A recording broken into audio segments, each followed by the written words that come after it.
The 1991 Labatt Canada Cup is brought to you by Labatt's Blues. Now you're laughing. Tonight from Chicago Stadium, Team USA beats the Soviet Union. Historically, the United States has never had a great deal of success against the Soviets in Canada Cup play. 4 times they've met, 4 times the Soviets have won. That may change tonight. The U.S. is on a bit of a roll. Plus, the big factor, the Chicago Stadium ice surface, not as big as the Soviets are used to wheeling and dealing on it. No, I don't think any of the European teams are used to this yet, Jigs. But, you know, there's still the Soviets. They still do all of the fundamentals very well. They can't handle the puck, shoot it, pass it. But the United States is on a high. They are on a roll, and they've played some pretty good hockey. Soviets won their last game. So did the United States, as Ed alluded to, the other night in Detroit. A 4-2 victory over Czechoslovakia. Pat LaFontaine got it all started. He did early in the hockey game exactly what the United States needed. Get the jitters out, and they kept pouring it on. In essence, after the second goal, it looked as though the United States had to play only as well as they had to win. And this beautiful play by Mike Modano to Joel Otto all but sewed it up. But it was the final goal by Modano, and Team Czechoslovakia looked very disorganized. And they really did. 4-2 your final score as the U.S. wins in Detroit.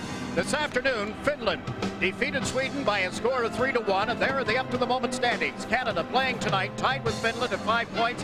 USA with 4, then the Soviets, the Czechs, and the Swedes, all with 2. Interesting that Finland has scored only 7 goals in 4 games, but there they are with that record of 2-1-1. And Sweden, the defending world champs, drops to 1-3-0. And later this evening, of course, Canada and Czechoslovakia playing in a game at Montreal. So it's all set up here at Chicago Stadium. The U.S. trying to clinch a berth in the semifinal round as they get set to face the Soviets. This is the 1991 Labatt Canada Cup. Here is Chicago Stadium public address announcer Harvey Wittenberg.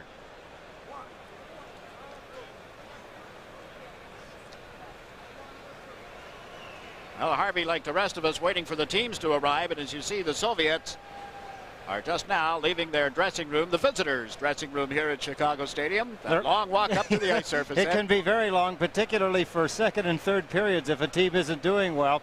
There's probably 30 to 40 stairs that they have to climb from the point you see them there, flat on the floor, up to the ice surface. But it's the same at both ends of the ice. Team USA will have the same climb at their end. The Soviets are the home team for this game tonight. I mentioned a moment ago that Canada leads Czechoslovakia 2-0. A goal by Al McGinnis, and we're going to look at that. Canada currently leading the tournament. Actually, they're tied now with 5 points apiece, taking an early lead. Al McGinnis, a Calgary Flames sharpshooter, making it 2-0 after Gretzky, as we had showed you, had made it 1-0. We're back now at Chicago Stadium, where Brett Hull's dad played in the National Hockey League, starred here for so many years, as his jersey retired and hanging from the rafters. He's only one of the several local heroes that the fans have come out to support tonight. You think back to the All-Star game played here in January. This place was rocking. What a show of support for our troops overseas. And tonight, the Star-Spangled Banners are draped over the various balconies in preparation for this game between the USA and the Soviet Union. Something special about these teams playing. Talk to the players about it, and they try to keep it down to a lower key. But you know that underneath it all, this is the team that the United States wants to beat. Bob Johnson, recuperating at Mercy Hospital in Pittsburgh, the coach of Team USA, the coach of the Pittsburgh Penguins. His only advice to the U.S. squad going into tonight's game, keep it simple. Move it up, dump it in. Don't try to make the fancy plays at the blue line. Just keep it simple, up and in. And Tim Taylor, who has taken over for Bob Johnson, there he's talking with Jay Leach. I don't know if the Soviets were prepared for that horn or not. Do you know that I actually played a hockey game against Tim Taylor? That doesn't surprise me at all. I thought you'd played against everybody. Well, just about. But Tim Taylor was playing for Harvard. And the Boston Bruins, back in those days, practiced at Watson Arena.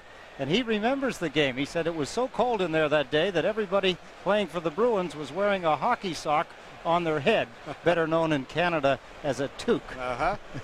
I would imagine that Victor Tikhonov knows what toques are all about. The expression will seldom change, if ever, during the course of a game. He's 61 years of age now. You know that he's got enough gold to start his own mint. He's been around international hockey and with the Soviet national team since 1976. It was 76 when they brought an experimental team over to participate in the Canada Cup. He's never held the Canada Cup in great high regard, but it's changed a little. Now here's Harvey Wittenberg. Cup game between Team USA and the Team Soviet Union. As is the custom in international hockey, the captains of each team will come forward to center ice and exchange gifts.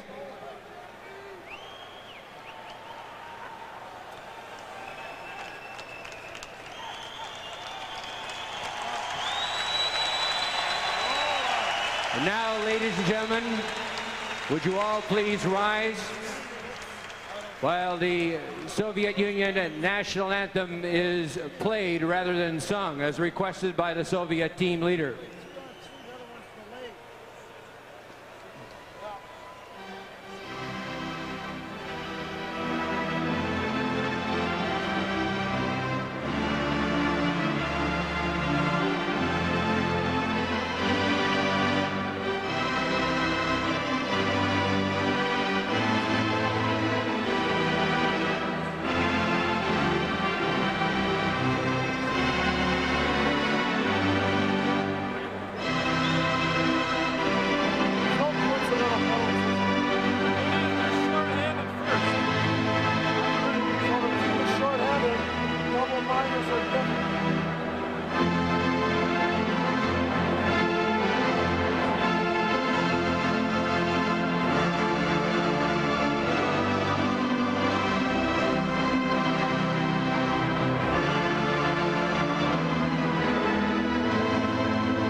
Standing and join soloists Wayne Mesmer and Frank Pellico at the organ.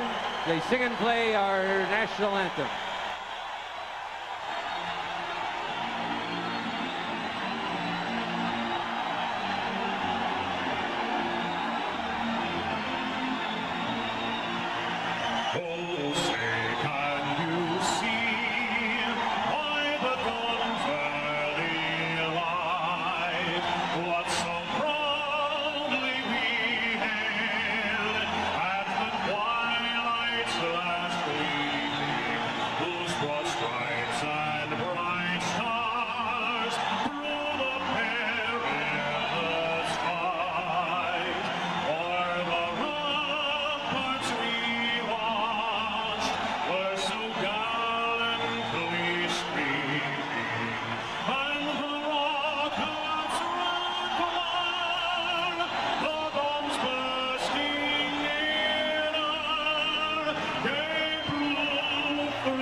The fans are in mid-season form at Chicago Stadium. The opening face-off in a moment. This is the Labatt Canada Cup.